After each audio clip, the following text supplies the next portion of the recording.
హైదరాబాదులో వర్షం అనుకోని అతిథి లాంటిది. ఎప్పుడొస్తుందో తెలియదు. ఆ రోజు అలానే ఊహించని విధంగా వర్షం కురిసింది. ఎంఎస్ రాజు కారు బంజరాయిల్స్ రోడ్ల మీద వేగంగా పరిగెడుతుంది. ఆయనప్పుడే సూర్యనారాయణ రాజును కలిసి వస్తున్నారు. సూర్యనారాయణ రాజు అంటే రెబల్ స్టార్ కృష్ణమరాజుకి సొంత తమ్ముడు. వాళ్ళ అబ్బాయి ప్రభాస్ అప్పుడే హీరోగా ఎంటర్ అయ్యాడు. ఈశ్వర్, రాఘవేంద్ర 2 సినిమాలు చేశాడు. మా వాణ్ణి మీ చేతుల్లో పెడుతున్నాను, ఎలా చేస్తారో ఏం చేస్తారో మీ ఇష్టం అన్నారు సూర్యనారాయణ రాజు. అంత ఫ్రీడమ్ ఇస్తే ఎంఎస్ రాజు లాంటి ఫిలిం మేకర్కి ఫుల్ హ్యాపీ. దాంతో పాటు కొండంత ఒత్తిడి కూడాను. నన్ను నమ్మి వాళ్ళ అబ్బాయిని అప్పగిస్తున్నారు, ఎలాగైనా వాళ్ళ నమ్మకాన్ని నిలబెట్టాలి. కారు కన్నా వేగంగా పరుగులు తీస్తుంది ఎంఎస్ రాజు మనసు. వర్షం వెలిసిపోవడంతో హైదరాబాద్ తడి తడి అందాలతో మెరిసిపోతుంది. Okkadu all time super hit. MS Raju next ఏం చేస్తారు? ఇండస్ట్రీ అంతా వెయిటింగ్. ఎంఎస్ రాజు ఎక్కువగా మాట్లాడరు, ఆయన చేతల మనిషి. ఏం చేసినా సైలెంట్గా చేస్తారు. ప్రభాస్తో పక్క యాక్షన్ ఫిలిం చేయడానికి కావలసిన సరంజామా సిద్ధం చేస్తున్నారాయన. పర్చూర్ బ్రదర్స్ దగ్గర వీరపొట్ల అసిస్టెంట్. అతను యాక్షన్ ఎపిసోడ్ చెప్పాడు. ఎంఎస్ రాజుకి విపరీతంగా నచ్చేసింది. దాని చుట్టారా స్క్రిప్టు అల్లుతున్నారు. రామాయణం లాంటి కథ. సీతను రావణుడు మోహించి లంకలో బంధిస్తాడు. ఆ లంక నుంచి సీతను విడిపించడమే రాముడి లక్ష్యం. సేమ్ టు సేమ్ అలాంటి ప్యాటర్నే. ఓ అందమైన అమ్మాయి, ఆమె చుట్టూ good, bad, ugly characters. Good అంటే హీరో, బ్యాడ్ అంటే విలన్, అగ్లీ అంటే హీరోయిన్ ఫాదర్. ఈ నలుగురితో పాటు వర్షానికి కూడా ఇంపార్టెంట్ రోల్. ఇదంతా ఓకే, కానీ బ్యాక్ డ్రాప్ అదిరిపోవాలి. ఇంతవరకు ఏ సినిమాలోనూ వచ్చి ఉండకూడదు. ఏవేవో ఆలోచిస్తుంటే ఫైనల్గా దొరికింది వరంగల్ బ్యాక్ డ్రాప్, 1000 స్తంభాల గుడి. మిగతా హిస్టారికల్ ప్లేసెస్ ఆడియన్స్కి ఇంట్రెస్టింగ్గా అనిపిస్తుంది. ఇవన్నీ ఇన్క్లూడ్ చేసుకుంటూ స్టోరీ సెట్ చేశారు. హిందీ సినిమా తేజబ్లో కొన్ని క్యారెక్టర్స్ చాలా ఇంట్రెస్టింగ్గా ఉంటాయి. కూతుర్ని ఉపయోగించుకొని కోటీశ్వరుడు కావాలని కలలు కనే తండ్రిగా అనుపమ్ కేర్ చేశాడు. అందులో అనిల్ కపూర్, మాధురి దీక్షిత్ మనస్పర్ధలు వచ్చి విడిపోతారు. వీటన్నిటిని ఇన్స్పిరేషన్తో స్క్రిప్ట్ ఫైనల్ అయ్యింది. ఇంతకు ఈ కథను ఎంఎస్ రాజు ఎవరితో డైరెక్ట్ చేస్తారు? ఎవరా lucky guy? Bobby cinema disaster కావడంతో డైరెక్టర్ శోభన్ పాపం ఫుల్ డిస్ప్రెషన్లోకి వెళ్ళిపోయాడు. అలాంటి టైంలో ఎంఎస్ రాజు నుంచి ఫోన్లు. తుఫాన్ టైంలో రొట్టెముక్క అయినా దొరుకుతుంది. డైరెక్టర్కు ఎలాగో భవిష్యత్ లేదు, రైటర్గానైనా స్థిరపడదాం. శోభన్ ఊపిరి పీల్చుకున్నాడు. జీరో క్యాండిల్ బల్బ్ లాగా సుమంత్ ఆర్ట్ ఆఫీసులోకి అడుగుపెట్టినవాడు ఫ్లడ్ లైట్ లాగా బయటకొచ్చాడు. Never expecting offer. ప్రభాస్ సినిమాకి స్క్రిప్ట్ వర్క్ చెయ్యమంటారనుకుంటే ఏకంగా డైరెక్షన్ ఆఫరే ఇచ్చారు. స్టార్ కాని ప్రభాస్తో అట్టర్ ఫ్లాప్ డైరెక్టర్తో ఎంఎస్ రాజు సినిమానా?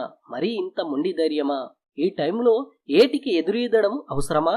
ఈ కామెంట్స్ అన్నీ ఎంఎస్ రాజు చెవిన పడుతున్నాయి. కానీ ఇవేవి పట్టించుకొని స్థితిలో లేరాయన. ఓ పక్క స్క్రిప్ట్ ఫైనల్ డిస్కషన్, మరో పక్క casting selection. K Raghavendra Rao Gangotri సినిమాలో ఓ కొత్త అమ్మాయిని ఇంట్రడ్యూస్ చేస్తున్నారు, అదితి అగర్వాల్. Heroine Aarti Agarwal sister. అదిరిపోయేలా ఉందని టాక్. ప్రభాస్ పక్కన బాగానే ఉండేటట్టు ఉంది, కానీ గంగోత్రి కంప్లీట్ అయితే తప్ప డేట్స్ దొరకవు. వేరే ఆప్షన్ చూసుకోవాల్సిందే. చెన్నైలో నాని షూటింగ్. సరదాగా మహేష్ని కలవడానికి వెళ్లారు ఎంఎస్ రాజు. ఎయిర్పోర్ట్ నుంచి హోటల్కి వెళ్తుంటే జెమ్నీ ఫ్లైఓవర్ దగ్గర అప్పుడే ఓ కొత్త సినిమా వినైల్ పిక్స్ చేస్తున్నారు. అందులో మెరుపులాగా ఓ అమ్మాయి కనిపించింది. ఎంఎస్ రాజు వెంటనే ఎంక్వైరీ మొదలుపెట్టారు. విక్రమ్ పక్కన స్వామి అనే తమిళ సినిమాలో చేస్తుందంట. తెలుగులో కూడా నీ మనసు నాకు తెలుసు అనే సినిమా చేస్తుంది. ఆ చిత్ర నిర్మాత ఏఎం రత్నం ద్వారా ఆ అమ్మాయిని కాంటాక్ట్ చేశారు. వెంటనే లైన్లోకి వచ్చింది ఆ అమ్మాయి. ఎంఎస్ రాజు చుచాయిగా కథ చెబితే థ్రిల్ అయిపోయింది. ఆ అమ్మాయే త్రిష. శైలజ పాత్రకు త్రిష రెడీ. జయం నిజం సినిమాలో విలన్గా చేసి మంచి స్వింగ్ మీదున్నాడు గోపిచంద్. ఇందులో భద్రన పాత్రకు అతనే ఫస్ట్ చాయిస్. ఒడ్డు పొడుగు క్యారెక్టర్స్ పరంగా ప్రభాస్తో పోటాపోటీగా ఉండాలి. గోపిచంద్ ఓకే. హీరోయిన్ ఫాదర్గా ప్రకాష్ రాజును మించిన ఆప్షన్ ఎవరుంటారు? డైలాగ్ రైటర్ సత్యమూర్తి కొడుకైన దేవిశ్రీ ప్రసాద్ను దేవి సినిమాతో మ్యూజిక్ డైరెక్టర్ను చేసింది ఎంఎస్ రాజే. ఆ తర్వాత మళ్ళీ పిలవలేదు. ఈ సినిమాకి మాత్రం దేవిశ్రీతోనే మ్యూజిక్ చేయించుకోవాలని ముందే ఫిక్స్ అయ్యాడు MS Raju. Golden chance. Devi చెలరేగిపోయాడు. ఎంఎస్ రాజు ఒక ట్యూన్ అడిగితే 100 ట్యూన్లు ఇచ్చేవాడు. సిరివెన్నెల సీతారామ శాస్త్రి అంటే ఎంఎస్ రాజుకి భక్తి, గౌరవం, ఆరాధన. ఆయనకు స్క్రిప్ట్ ఇచ్చేసి మీ ఇష్టం గురువుగారు, ఎంతైనా తీసుకోండి, నాకు మంచి పాటలు కావాలి అన్నారు ఎంఎస్ రాజు. పగలబడి నవ్వేశారు సిరివెన్నెల సీతారామ శాస్త్రి. అంతే, పాటలు కనకవర్షం కురిసింది. టైటిల్ వర్షం అయితే బాగుంటుంది, కానీ విఎన్ ఆదిత్య అప్పటికే ఇదే టైటిల్తో నాగార్జున కోసం ఓ స్క్రిప్ట్ చేసుకుంటున్నాడు. ఎంఎస్ రాజు అడగగానే టైటిల్ ఇచ్చేశాడు. Route clear. March 14 MS Raju శ్రీమతి పుట్టినరోజు. Sentimental day. ఒక్కడు అదే రోజు మొదలైంది, వర్షం కూడా అదే రోజు స్టార్ట్. ఫస్ట్ షెడ్యూల్డ్ వర్క్ జరుగుతుంది. MS Raju not satisfied with that work. Shooting ఆపేశారు. 2 నెలలు బ్రేక్. మళ్ళీ స్క్రిప్ట్ మీద కూర్చున్నారు. లోపాలన్నీ పట్టి వెతుకుతున్నారు. హీరోకు విలన్కు మధ్య ఒకసారి ఫైట్ జరిగింది.